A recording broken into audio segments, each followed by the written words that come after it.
Alrighty, well today we're going to be going over a DIY video on how to put together these Fastback cage kits we've been working on for the TJs. This is a 2004 TJ customer brought in. He's got it all kind of stripped down already, no cage in it or anything. We have the cage kind of laid out here, and the only tools we're using today, after obviously taking the Jeep apart, is going to be 2 magnet 90s and a ratchet strap and the welder and everything. Alrighty, so the Jeep has already been stripped, no cage in it, everything is open. We did take our plates and already bolt them in. So these are the C-pillar plates. They're just kind of sitting there, they're slotted to take up for some variances in the Jeeps. The B-pillar plates are already in. So you removed obviously the old cage. The cage will come with new hardware and everything. For the B pillars and the C pillars, we're using the old stuff for right now. There is a bunch of seam sealer in some of these, so you will have to chip out the seam sealer to get the plates to sit down all the way. We have the one on that side. These are floor plates that will be slid in after, because you would not be able to remove the cage with that plate in there. This will grab a lot more of the floor. And most times when you accompany sliders on the side, there's a vertical bolt that goes through, so you actually tie all that stuff together. You will use your factory hardware for the dash bolts on this. This Jeep did not have any in it, so we're using some 5/16 hardware for right now. So you'll bolt these guys in, B pillars, C pillar plates. Everything's just a little bit loose at the moment. We do have the windshield in a spot where we can fold it down relatively easy. I already set up a couple shims there that'll be more obvious later when we put the lower windshield bar in. But yeah, let's see how this thing goes together. All right, we have everything opened up. There are 2 tabs that are on the side here from the factory cage that we'll have to cut off and remove. That's it to the side right now.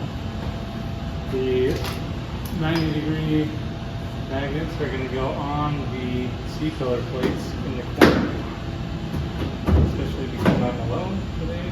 We'll put the cage together.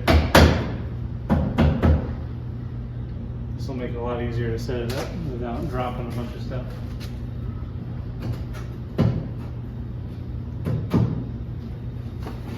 There will be a legend with all the tubes laid out as far as how they go. We have the C-pillar tube that actually has a slug already in it. I'll find the respective A-pillar tube, which should be this one.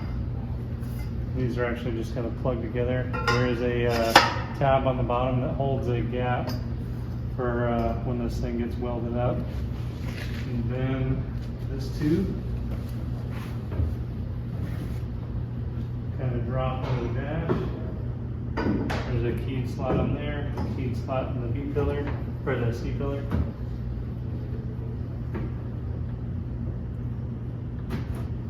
The magnet's in a bad spot.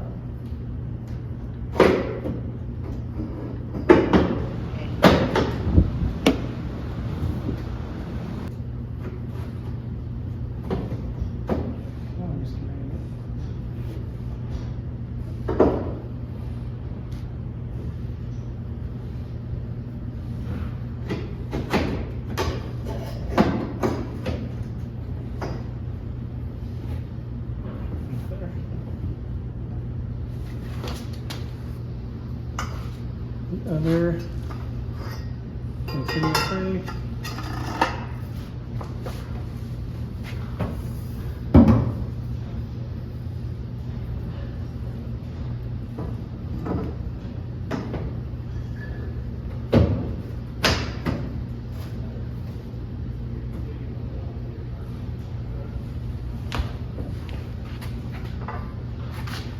This is my B-pillar tube for the roof. There's a keyed slot for all of these. This will kind of self-locate.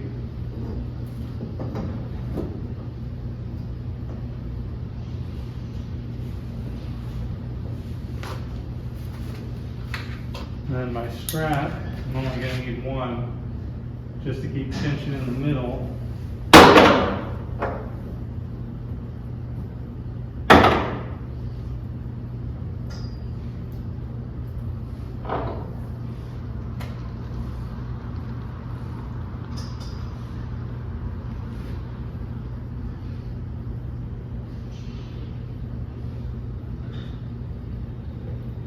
close. I have my upper windshield bar. It's going to slide right in here.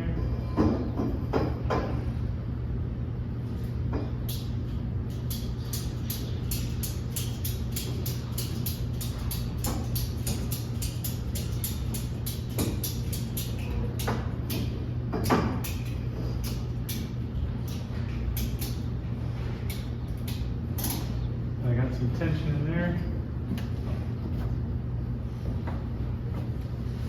Have my bars that go from the B pillar to the A pillar.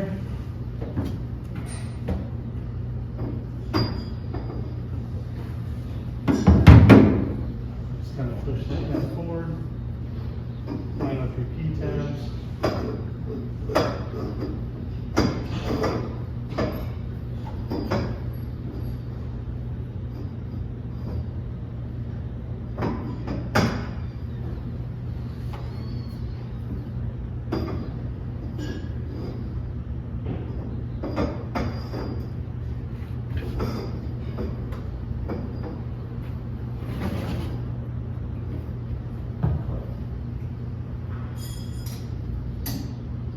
Those hold themselves into place. Then I'll fold my windshield forward. Grab the lower windshield bar.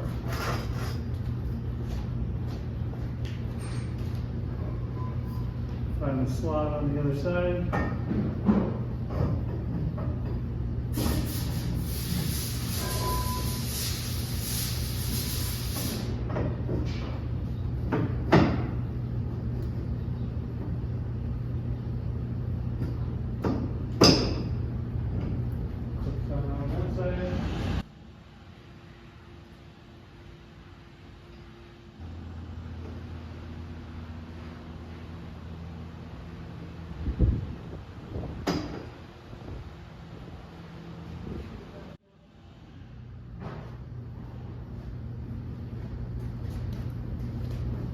Then I have my B pillars. This is for this side. I'll kind of have it laid in, plug it into the slot on the plate for the B pillar, lean it back into the corner, and then when you roll it up, you should find that keyway, click right into place. We have a tube that goes from the C pillar to the B pillar. Helps. I grab the right one. If you key it into the back first, remove my magnet. You don't need that one.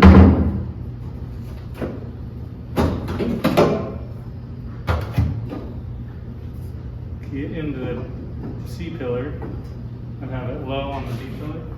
You can roll it up. Line up the slot.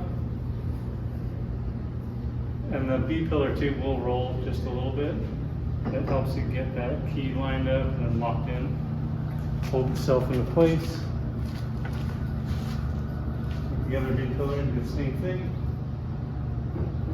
Tab it into the floor. Pull it back, slide it up. Locks itself in place. Pull my magnet out. Line this up in the back. Have it low. Get that B pillar slated. Gives me enough room. Slide that in there. Yep. In there. There's a tube that we added that goes towards the floor that allows you to tie your seatbelt into the cage. And that'll just kind of lay in here. It lays on top of the floor right here, and we have it as far back as possible to clear you'll have to notch up the cup holders if your center console has cup holders. And then this should be parallel with the floor here, and actually sits below here so you can move toolboxes or bins or anything across that tube without interfering. And then normally I tack a lot of this stuff together, and then you can mock up your seats These two tubes are parallel with each other, so you can actually take the harness bar here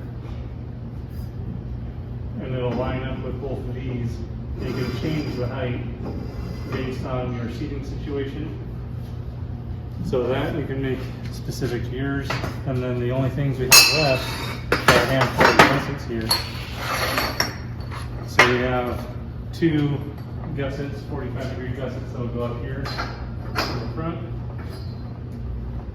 And two that'll go from the B-pillar forward, one for each side.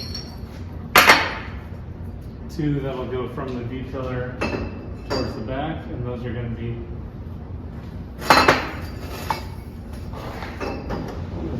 parallel or horizontal with this tube here.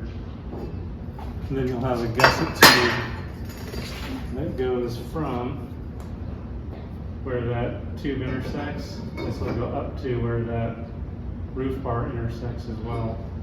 The only other thing you gotta do when you have it locked up like this is grab a tape measure.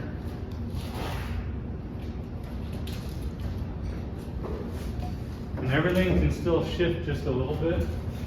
So you'll grab a tape measure and you'll measure diagonally across the roof. And then make sure that everything is square. If it's not square, like this one's just a little bit out, you can pump it just a little bit to pull it into square. And then to make sure that the cage is even side to side, you can look down the edge of this tube and it should line up with a little square here on the windshield. We can just kind of look at it from both sides, and right there we're good to go. So at this point we start tacking everything, locking everything into place. You can remove your strap, and then you can weld out everything you can weld in the vehicle, and then pull the cage, flip it over, weld anything you can't, prep it, paint it, do all that stuff, and then put it back in and you're ready to party. Here's one of our cages wrapped up in my personal Jeep here. So all these cages are going to be 1 3/4 120 wall DOM, and you can see how everything kind of fits in there. You can see the gussets that go in the corners. You can see the lower windshield bars real nice and tight to the windshield there, giving you maximum visibility. The plates for the side panels actually do kick in, so they don't rub the doors like a lot of the cage kits do. My old cage did rub the doors, but the new ones do not. You can see the harness bar there is nice and tucked in with the level of the seats that are in there. On this cage we added a couple of tabs for like a buggy whip and the radio that we put in there for comms. And then here you can see those gussets again, and you can see the continuous A-pillar weld with that little gap in there. It allows the weld to lay very flat in there, so it doesn't have to really be sanded off to allow you to put the other tubes on there. There's a different view of some of the extra gussets. See, the seat tab sits really nice and tight to the seat. That seat is in the farthest back position for that. And yeah, that's just another overview of the Rock and Road Fastback cage kits.